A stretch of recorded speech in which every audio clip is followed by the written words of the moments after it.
To reflect on that first year in office, it wasn't a week last Tuesday, it was a year ago, is Natasha Clark. Are you sure? It was definitely a year ago. Natasha, it feels like a week ago. It can do. Our political editor, as you know, Natasha, is here, and Luke Tryl is too, UK Director of the polling organisation More in Common. Natasha, first of all, just remind us of a few of those rather bumpy moments in that first year, because you and I were sitting in the studio when this happened, and we spent most of that night together reporting on this emerging majority and the emerging political picture. And even though it was a stonking win, it was a kind of shallow win as well, wasn't it? Which is something we can talk about too. Yes, Sheila, it was. And it was a very exciting night, I think, not just, for us, because, elections are exciting to us. It's a page-turning moment, wasn't it? It was, because I think, the country, everybody could feel it, was crying out for change. Everybody wanted a different government. Everybody wanted something slightly different. And I think, the Labour Party, whatever they got right and wrong in that election campaign, everybody was ready for that change. And it all started with this moment on the steps outside number 10 Downing Street. We did it!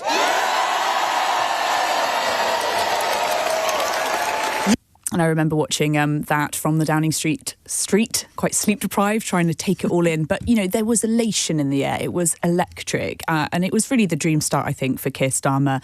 He was praised, I think, for pretty widely for his handling of the summer riots just a few weeks later. The nation was very much ready for that fresh start. But it wasn't very long, I think, before it started to turn to doom and gloom for Sir Keir Starmer. Do you remember this Rose Garden speech? The choices that we face, how tough this will be. And frankly, things will get worse before they get better. And Sheila, I think that really started the tone pretty badly. And Keir Starmer has been talking about this week. Actually. He says he regrets it, He doesn't does, he? Yeah. because I think he went a little bit too far with this tone. And I think people, the election campaign was all about change and hope. And actually, people were going, what on earth have we just voted for? This guy's now telling us it's going to get worse. What he meant was, I've got into government and I've taken a look, and things are quite bad. And I can't fix it immediately, yeah. Exactly. Yeah. So, but you have to give hope as well. You have to give hope and that a buoyancy. You can do that. So, yes. And then soon after, you'll remember, the government were embroiled in a really big row about freebies the government was taking, and that dominated the airwaves, the newspaper columns for weeks. The government were taking in form of tickets, suits, even glasses, and it really got to the heart of Keir Starmer, and people started to feel, I think, a little bit like maybe this government isn't quite like the last. He then lost one of his own cabinet ministers, Louise Haigh. Then the first budget, of course, and we're still talking about that first budget now because obviously we've only had one. There was a hike to national insurance for businesses, the increase in inheritance tax for farmers, and it's fair to say those farmers haven't been happy this year either.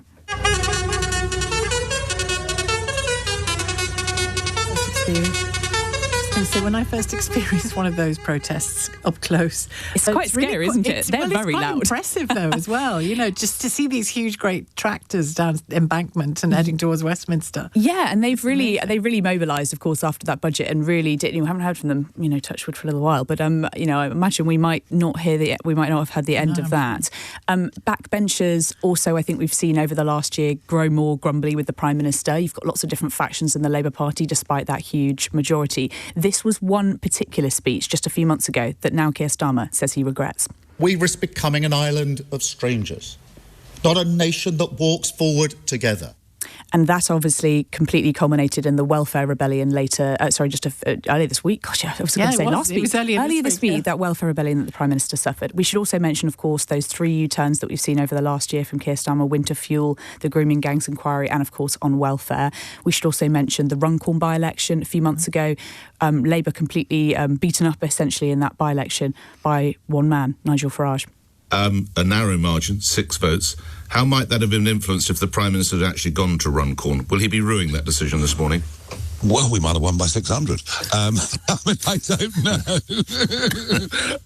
But I think, Sheila, it's fair to say, of course, there have been many, many highlights to this year in this government, and we should not let that, not dominate the conversation about what's gone wrong. But there has been a lot that, of course, the government will say that has done right, including this very unlikely bromance with Donald Trump. And we look forward to welcome you in the United Kingdom. Thank you very much. What a beautiful accent. And I'm very impressed with him. I'm very impressed with his wife, I must say. She's a beautiful, great woman. He earned whatever the hell they pay him over there. What a moment for Keir Starmer to be in the White House. And for his wife. And for his wife, yes. And some wins as well on policy as well, we should say. Yeah. NHS reform that's got started, nationalising the railways, setting up GB Energy. It's been quite a year. The housing, I think the housing investment is massive. And also for me personally, I think that seeing the planning, I think, lots of people want to see things done, ripping up those planning rules to try and get things built as well. So all in all, it's been a bumpy year for Keir Starmer. There have been some highlights, there have been some lowlights. I think he'll be reflecting on this weekend as he goes into his second year. Well, stay with us and joining the conversation, of course, Natasha, as ever. Luke Tryl joins us, UK Director of More in Common. Hi, Luke. Good afternoon. We spoke throughout the night as well, didn't we, on election night several times? Yeah. Was it inevitable? We'll come on to some of the light and shade here in a minute, but was it inevitable that given the state the country was in by the end of the Tory time in office, and arguably still is in the deepest problems that we have, we're still in, that this government was never really going to have much of a honeymoon? I mean, it may have dampened its own honeymoon, but it was never really going to have much of one anyway, was it?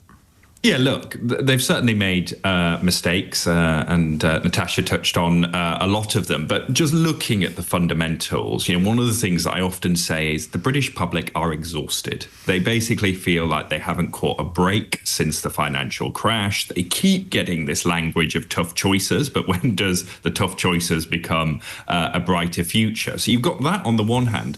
And then on the other hand, you've got the fact that not just in the UK, but around the world, electorates are just much more volatile, right? Those old loyalties where you'd give a new government a bit of a chance, you'd stick with your party, they've totally eroded. So I think facing both a public that were desperate for change and also, basically say, 2016 we vote for change, 2019 we vote for change, 2024 we vote for change. They keep not getting that change. You've got that. And that greater volatility meant that coming in, they would basically have to run, I don't know what the right sporting analogy is, but, a sort of perfect score in order to keep the public on side. And clearly they haven't done that.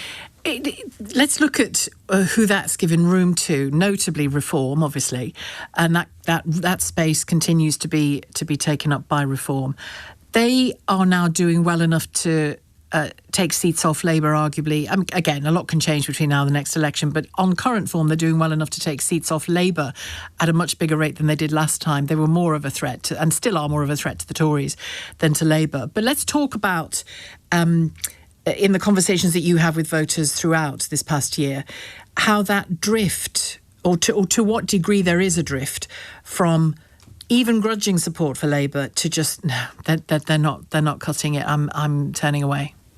Yeah, so the polling which we conducted for LBC found that 3 in 10 Labour voters now say that they regret their vote. So that, that's quite significant after just a year in office. And the interesting thing is, we talk a lot about defections from Labour to Reform, and they are, of course, important.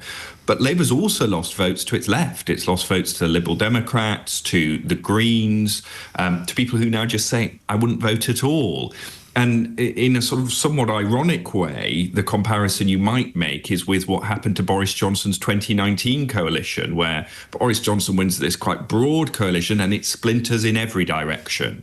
Some go to Reform, some to Labour, the Lib Dems, and some stay at home. The same thing seems to be happening to Labour now. And I think the big challenge is that there's now a group of people, if you look at some of those voters who are going to Reform, it is not necessarily because they are Nigel Farage diehard converts. In fact, some people will say in focus groups, I don't like the man that much.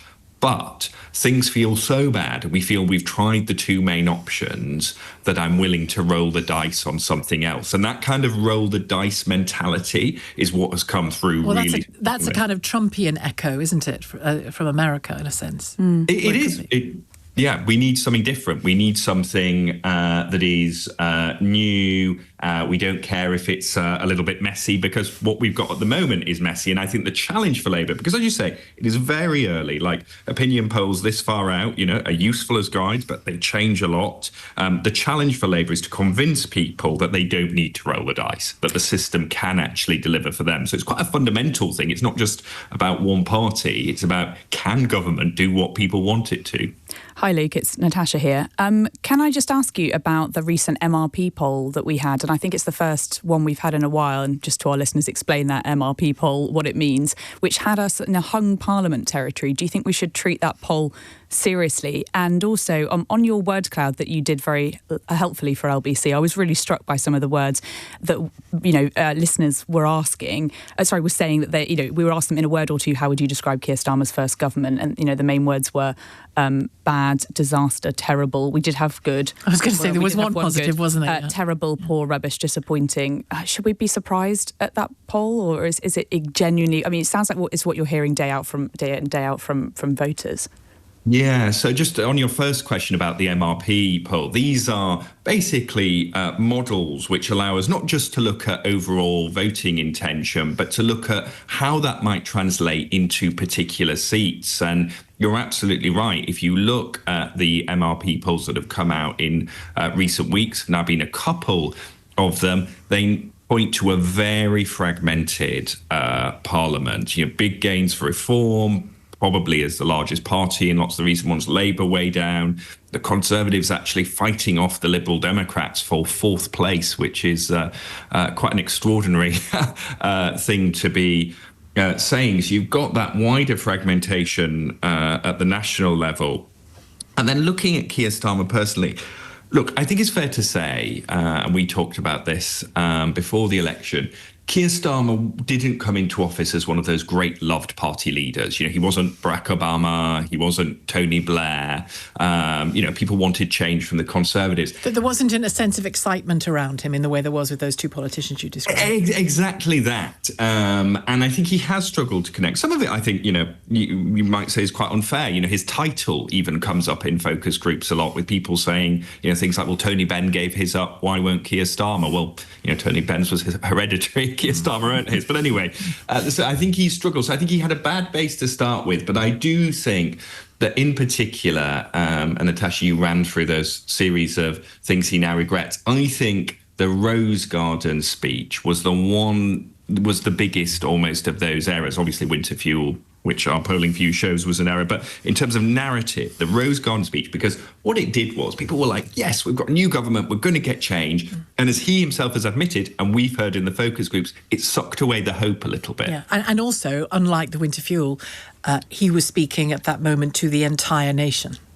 Yeah. And so, I'm sure there were people who weren't listening, but, more people are listening when the new Prime Minister makes a speech in the Rose Garden in that way.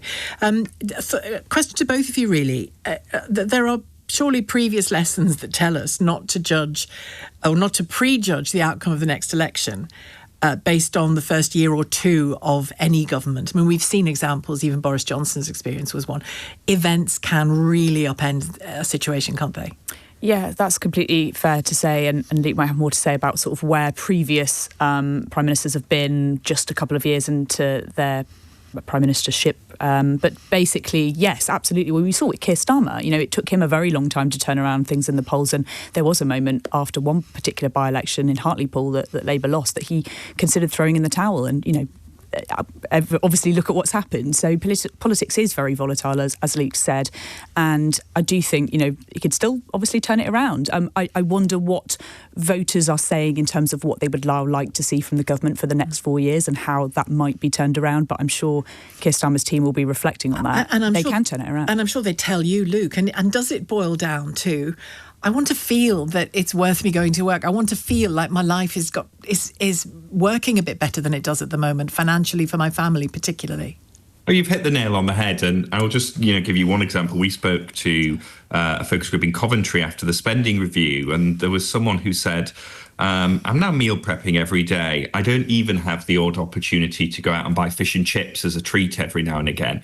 And when you've reached that stage, it's totally understandable. You'll give anyone a go, won't you? They give everyone a go. So that, I totally agree with Natasha. The big challenge is, how do you make people's lives feel a bit easier and also just a bit more fun? And I think, I was going to say that, I think there are less acute versions of the fish and chip story, because there are people who would be used to having, say, one big holiday a year, not necessarily in, backpacking in Indonesia and having a spa hotel at the end, nothing fancy, but just a nice holiday in Spain or something and they're not able to do it. They're really tightening their belts in order to just pay the bills.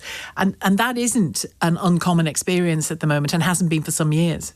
No, absolutely. It is, people will say versions of all the fun things in life have been taken away. Again, when we went to Runcorn the day after that by-election, there was a woman who said, I often feel like I'm not living, I'm just surviving. And it's that mentality which, if I'm asked to explain why Britain's so miserable, it's that. That is what captures it. Right. Well, let's see if we can cheer people up